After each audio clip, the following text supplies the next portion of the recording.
probably seen a bearded dragon, right? They're one of the most popular reptile pets out there. But you know, behind that calm, kind of prehistoric look is a creature with a secret toolkit, a really surprising and advanced set of adaptations for survival. So let's open it up. So let me start by asking you something a little weird. What if you had a third eye? Not on your forehead, but right on the very top of your head. I know, it sounds like something straight out of mythology. Well, for the bearded dragon, it's totally real. And that brings us to the very first tool in their amazing kit, the dragon's third eye. And no, that's not just some cool-sounding phrase. It's a real part of their anatomy, an unseen sensor that is absolutely crucial to them staying alive. Now, this third eye has a scientific name, the parietal eye. But it can't actually see images the way our eyes can. Instead, think of it as a super sophisticated light sensor. It's basically a built-in alarm system. It tells the dragon if a shadow, say from a hawk flying overhead, suddenly passes by, giving it that split-second warning it needs to bolt for cover. But okay, that third eye, that's just one piece of a whole toolkit built for a seriously harsh world. It's all part of a complete survival package, designed for defense and adaptation.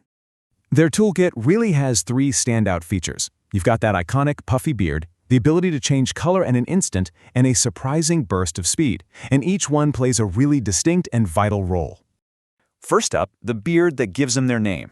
When a bearded dragon feels threatened, or maybe it's just trying to show who's boss, it puffs out this spiky skin under its chin. It often turns completely jet black, which makes the dragon look way bigger and much more intimidating. It's a classic bluff, and you know what? It's a really effective one. Now, their ability to change color, this is a perfect example of a multi-purpose tool. They don't just do it to blend in. They'll actually darken their skin to soak up more sunlight and get warm, or they'll lighten it to reflect heat and cool down. And it's also kind of like a mood ring. A darker color can be a sign of stress or aggression. And what if the intimidation and the camouflage just don't work? Well, then they run. But how fast? A pretty shocking 9 miles per hour. For a creature this small, that is an incredible burst of speed. But it's not just about the speed. It gets even cooler. They can lift their front legs right off the ground and just run on 2 feet like a tiny little dinosaur. This is just a brilliant 2-for-1 adaptation. It helps them escape danger and it keeps more of their body off the scorching hot desert sand. But you know, survival isn't always about fighting or running away. A huge part of it is communication. And bearded dragons have this complex social language that doesn't require them to make a single sound. And their language is surprisingly detailed. If you see a slow, circular arm wave, that's a sign of submission. It's their way of saying, hey, I see you, I'm not a threat. But on the complete opposite end, you have this rapid, forceful head bob. That is a crystal clear signal of dominance, basically shouting, this is my turf, I'm in charge here. Now, as if all of that wasn't already enough, bearded dragons have a couple more tricks up their sleeves. Let's just call these their unexpected superpowers, because honestly, there's so much more to them than meets the eye. We're going to look at 2 hidden talents that you would probably never, ever guess they have. The ability to act as a living rain collector and the skill of swimming. So, living in a dry place means water is incredibly scarce. So what do? Well, when it rains, they can actually flatten their bodies, let all the little droplets collect on their skin, and then absorb that moisture. It's like having a built-in rainwater harvesting system on their back. And for a desert creature, this one is truly surprising. Bearded dragons can swim. Now, they don't live in the water, but if they come across a stream or need to escape a flood, they are fully capable of navigating it. And they're not just, flailing around trying to survive. They can hold their breath for up to 2 full minutes. That's an incredible amount of time, which proves this isn't some accident. It's a deliberate survival skill.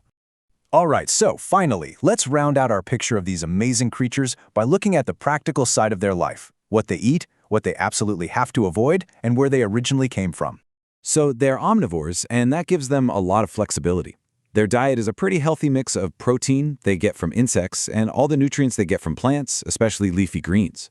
And speaking of plants, they're known to really enjoy a very common one, dandelions. Yep, a simple, safe, and apparently pretty tasty snack for a bearded dragon. But on the total other end of the spectrum, from a safe snack, we have a surprising danger. An insect that seems so harmless to us, the firefly, is actually lethally poisonous to them.